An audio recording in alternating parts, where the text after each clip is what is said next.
A special thanks to EK Water Blocks. Just watch their entire video. It'll blow your mind, all the new stuff that's coming out. Also thanks to ASRock, their new motherboards. You know what, they do more than just that. They've got their all-in-ones and everything else, so be sure to watch that entire video. And thanks to Innovex, they've sponsored us to come and check out all the cool, innovative stuff. So be sure to watch all that coverage. The links are in the top of the description.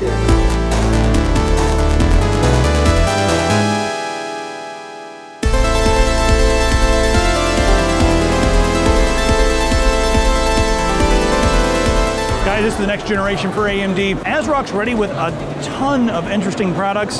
Some of the stuff I didn't even think I needed until I saw it. So watch until the end and let us know what you think of ASRock's new AMD motherboards and other products. I'm sure you guys have been seeing a lot of 570 motherboards, but have you seen a fully water-cooled 570 motherboard? This is the X570 Aqua. So ASRock's doing what they know, and that's motherboards. And then they work with Cooler Master to get a nice big copper block under here. But check this out. So the PCH does get pretty hot on the X570 motherboards, thanks to the extra I guess bandwidth going on with the PCI Express 4 and all that sort of thing. So the water block, it covers all the VREGs over here. It covers all this stuff up here, and it goes all the way down here. Water block covers the PCH as well. So you've got all this cooling going on right here. It's all water cooled. That's really cool. And then you've got, heat shields over top of your M.2. So we got 3 of those under there. We have, fully, I'm gonna keep saying rigidized. We got nice rigid PCI Express slots here.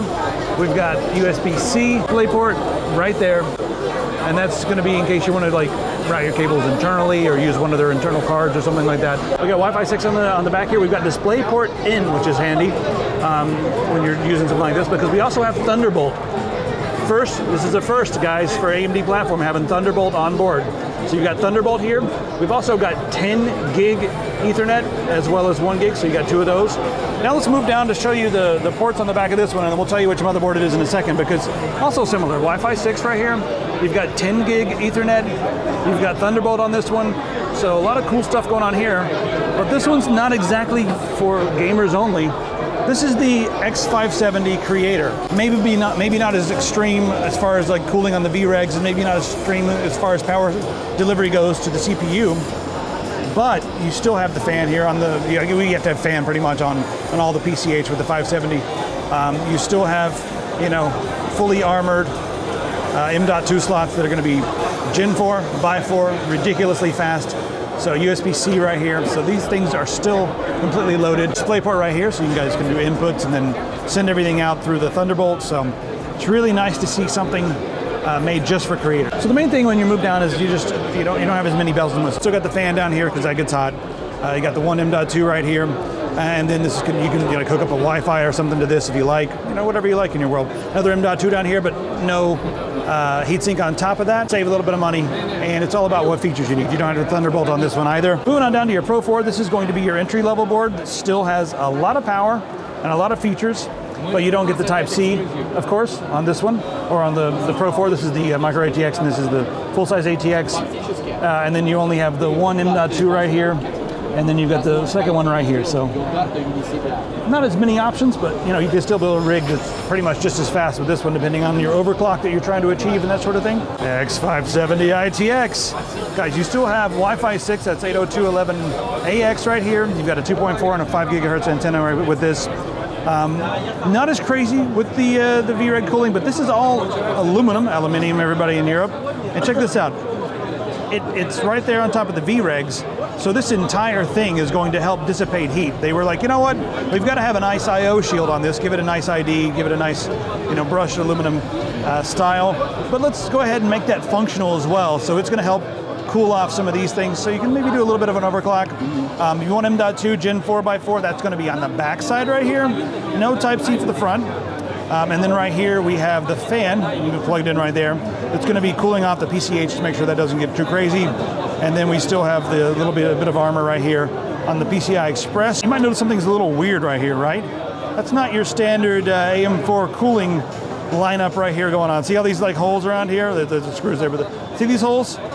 Guys, that's 1150X right here.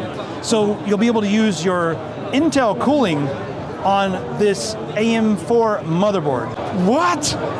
But that's also going to be nice because a lot of the aftermarket coolers are going to work on this, and the footprint's a little nicer than having to deal with the footprint like you see up here on the X570 Phantom Gaming 4. Yes, so Phantom Gaming X is sort of like your top of the line. It's not as insane as like the Halo product, which is the Aqua, but this one has pretty much everything that one has, except with a few caveats. It has 2.5 gigabit LAN instead of the 10. So you still have 3 of the M.2 under here. So you can take advantage of all that speed. We still have the armor right here on the PCI Express.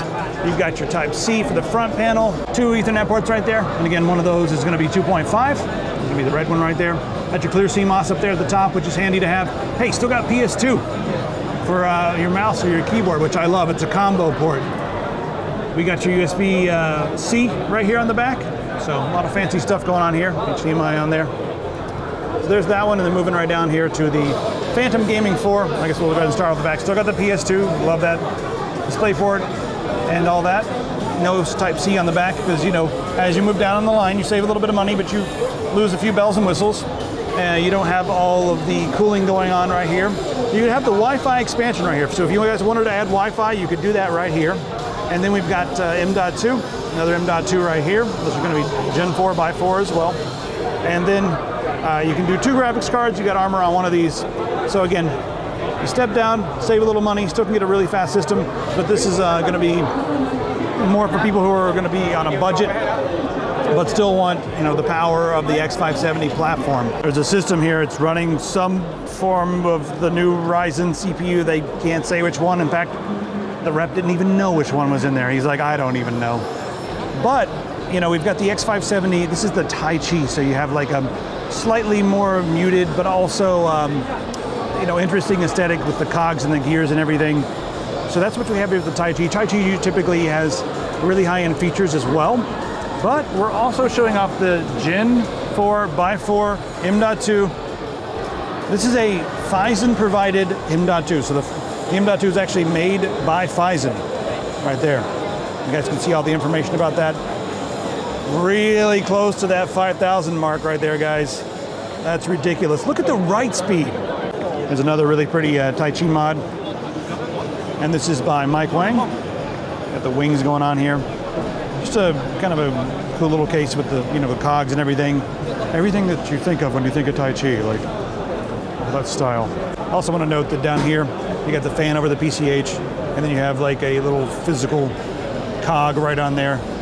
Give it almost sort of a steampunk aesthetic. Okay, what the hell ITX motherboard is this? Okay, we know that it has the chip soldered on. Like, what's going on? These VREGs look a little weird. Oh, wait a minute. That's a graphics card in the ITX form factor? Why are they doing this? Let's pull back and show you guys the full picture. So this is Thunderbolt. This is a very specialized RX 570 that has Thunderbolt. So let's say you got your, you know, your MacBook, your Ultrabook or whatever, and you're hanging out all day and you're doing your work, you come home, you need more power, you need more ports, and you need another monitor. This is a full-on monitor. See this? There you go, that's a monitor right there. So you just come home and plug it up to this. You've got your monitor, you got your power supply plugged in right here. You've got 4 USB ports right here, with including USB-C. You've got HDMI, so you can plug that up externally. So this is like an extension of your business during the day. You come home and you're like, entertainment, extra monitors, gaming right here. So that's actually a really cool idea, having an ITX graphics card. It's a little weird, but why not? So right now they're working with one vendor, but why not? They're gonna let you guys buy this. If you wanted to buy it right there, you can buy this, and then it's just gonna be ITX. So this is just an external GPU box that you can mount this in. And then they said, you know, in the future, they're planning on doing Visa compatibility, so you can mount this on your monitor.